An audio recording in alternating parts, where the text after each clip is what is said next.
Yes, yes, yes, yes, yes. Hello, everyone. My name is Mensal Kibalan. I am a tech lead at Universal Equations. Today, we are going to discuss one of the popular Azure cloud services. That's Azure is Microsoft's public cloud. This service is, well, suite of services, I should more specifically say, is Azure Devops. We call it a suite of services because there are five of them. We have Azure Boards, we have Azure Repos, Azure Pipelines, Azure Test Plans, and Azure Artifacts. Due to the time constraints, we will spend most of our time just talking about boards and pipelines. We may walk pedestrianly through repos, test plans, and artifacts.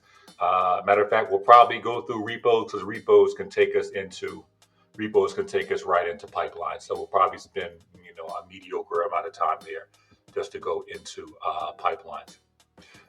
What you see here is basically a project that I've imported from GitHub. Many of you are probably familiar with that. It's a repository where I see this is spelled, but I'm gonna leave that alone. But yeah, I just imported this directly from GitHub as a fork. So this gives you just one of the capabilities of how you can quickly get up and running with a project, even if that project is already existing. So what we will do is there are some core concepts related to the application lifecycle that I want to talk about a little bit because DevOps that supports um, every aspect of the application lifecycle. So it's just good to have that conversation in place. But I should also say that I do want to spend way more time talking about Azure DevOps than talking about just conceptual type things.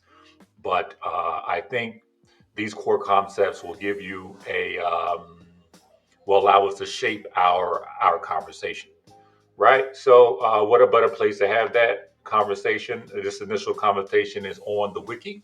That is another feature that's included with Azure DevOps, and I'd like to say that you can get up and running with Azure DevOps for free.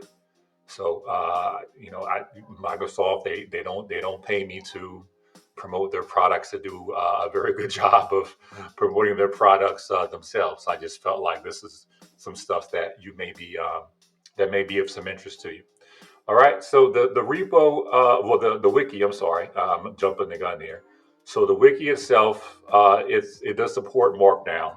Um, so I can just put it supports Markdown. I can put that here. And if I change the number of hashtags, and it'll change um, the font size. What also, for those of you who are familiar with Mermaid, it will also change. Um, it will also support Mermaid. We can put a diagram in here, and load the diagram. You see that's just typical Mermaid. So what we can do is, like I said, we want to talk about some of the basic stuff first before we dive in. Um, so when we talk about the application lifecycle, and this is a very, I've greatly simplified this because oftentimes it'll be more steps. Sometimes it'll be more of a figure eight. You know what I mean? So again, I know I didn't want to go too deeply into it. I just wanted to give us enough so that we can shape the conversation that we are about to have about Azure DevOps. So it is an iteration of phases, beginning with the plan phase. Right after the planning, we go into our develop phase, and again, the DevOps they support every aspect of this application lifecycle. Then we go into the deliver phase, and then we go into hopefully I'm spelling this stuff right. Then we go into the operate phase, right? And like I said, this is iterative, so it comes right back again, right back around again to plan. So we can load the diagram, and then boom, here's a mermaid, right? So maybe I should do put something here. Application life cycle, right? And that's what DevOps is about. This application life cycle here, and then voila, I can redo the diagram. I mean, you can probably do something better on like a Miro or something like that, but this does the job, right? So we'll talk about the plan phase because we're going to talk about Azure boards. They definitely did their homework there.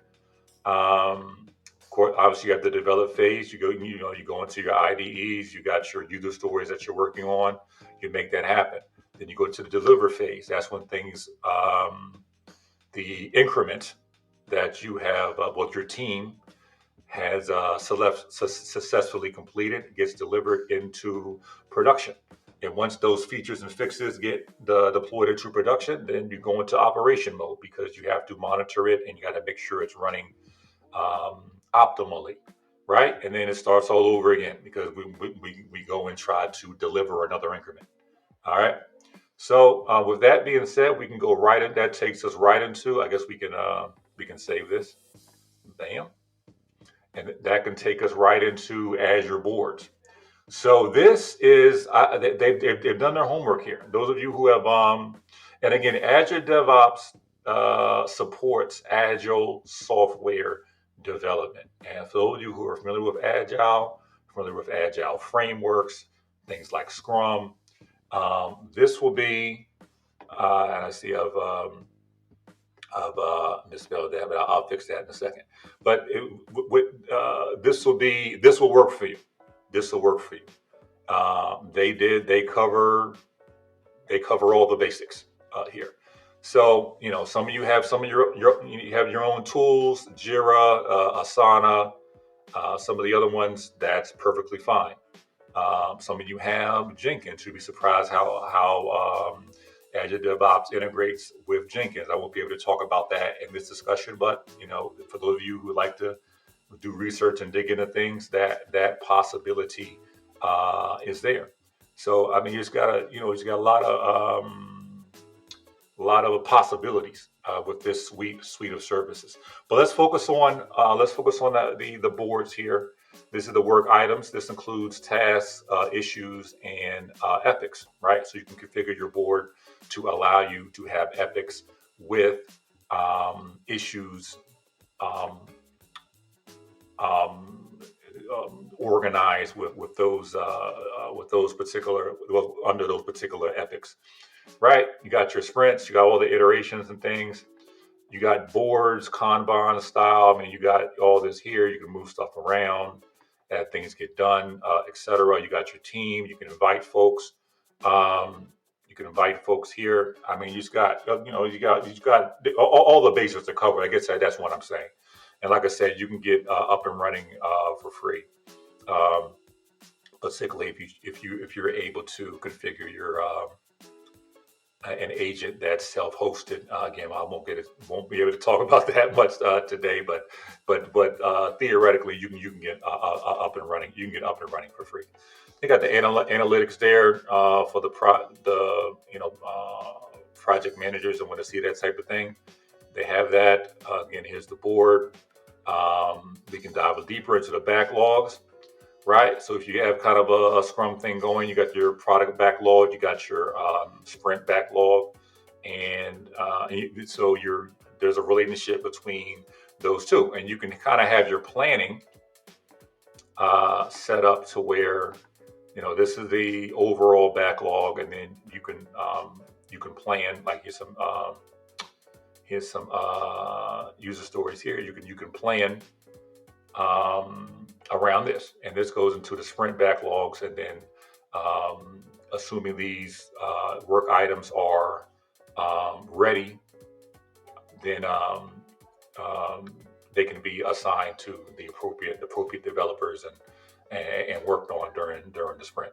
So yeah, you can set the dates for the sprint, etc. Yeah, I mean they have all this stuff. Like I said, it's they have all the basic features here. You can go into same analytics from here.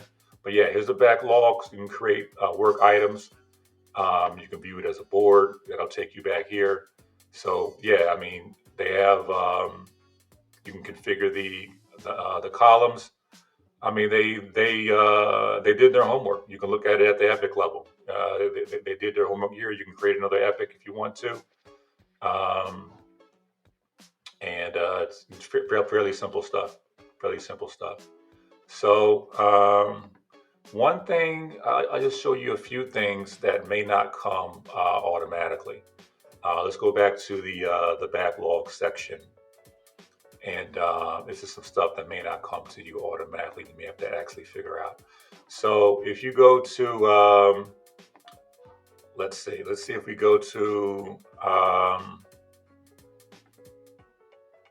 let's see, backlogs. We got backlog here. Yeah, we got the sprints. I think I forgot to mention that. So yeah, we have that here. Um, we can go from one sprint to another, right? You see how that changes. You see how the dates change. So like I said, they more or less they've done all their homework here. So I think I may have mentioned everything that I wanted to mention in this section. I just wanted to go over the main things. And let's see, take a look at this at the issue level. Yeah, so something like it's something I may need to show you. So we're looking at it at the issue level. Let's say you wanted to create another. Let's say you wanted to create a. Let's see. Let's say you wanted to create another epic maybe. Let's see if we can do this. Let's see if we can create another epic and another epic here. I want to add it to the bottom. I'm going to easily do that. And so now we have another epic. So you can add an issue to this epic, right? Or let's say we go down to the issue level. Let's say we want to just create another work item without epic, right? Obviously, if you're using user stories, that'll be in the no user story format. But we're just kind of going through some of the features here. So this is unparented. So you should be able to add that to this particular epic. All right. So now it has one. All right. So I think we're pretty good on Azure boards. Right. So let me just go to repos for a second because with repos, this is you can probably tell this is a Jekyll website. People who are familiar with Jekyll, it's a combination of Jekyll, Node.js, and Contentful. So I guess it would be a Contentful quote unquote backend where all the content comes from. So if you wanted to set up a build, this just gives you an idea. I wanted to do this. This gives you an idea of all the options you have for the builds. You got PHP, you have Node.js, React, Angular, Vue. You got the .NET stuff. Remember, this is Microsoft, C, C++. You got a little bit of everything. Docker, Kubernetes, Go for my Go folks, Gradle, Maven, even static websites. I mean, Android. We got mobile stuff, Python. I mean, they got whatever whatever you need. Let's just click on Jekyll. Since this is a Jekyll site, you'll see the YAML here. And this is just a template that you can configure. And this is just a Docker that runs Jekyll. So instead of having to go through all the steps of creating your own Jekyll-friendly environment to do your CI/CD in, there's a ready-made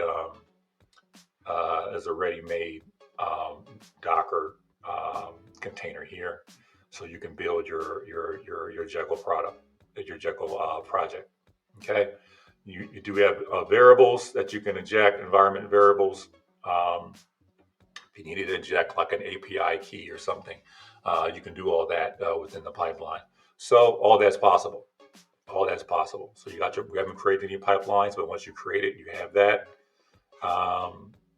Won't be able to go into a lot of this stuff. Hopefully we'll be able to circle back around and come back, but you get a sense of what's possible here. I was going to the test plans. This is really nice for folks that do the sprint review and you want to show the stakeholders of the team what's been completed. You want to show all the green, passing, etc. So you can show that your features or fixes work and they didn't any of the other things that they didn't break the test suite, right? So you can show that just by running the test plan. Now, artifacts, we'll just glance at this quickly just so that you know what this is. This gives you an idea of what what they're talking about, right? So they got Maven, Gradle, NPM. We know what this is. PIP, NuGet, right? So you'll see that they more or less got with these five suites plus the wiki, they pretty much got all their bases covered. Like I said, you may have your own tools. You may have tools that you may want to use in the future. Maybe they don't fit your budget right now. But this is kind of a one-stop shop for all the things you will need to do agile software development. And I think at this point, I think we've said enough to where at some point, hopefully, we can circle back and dive deeper into some of these stuff, into some of this stuff. Right. So as usual, if you can do me a favor, click the like button and or click the subscribe button so we can keep this content flowing. But yeah, it's been real. It's been nice. Hopefully you've I shared something that has been a benefit to you. And I guess this means we'll see you. I'll see you next time. Peace.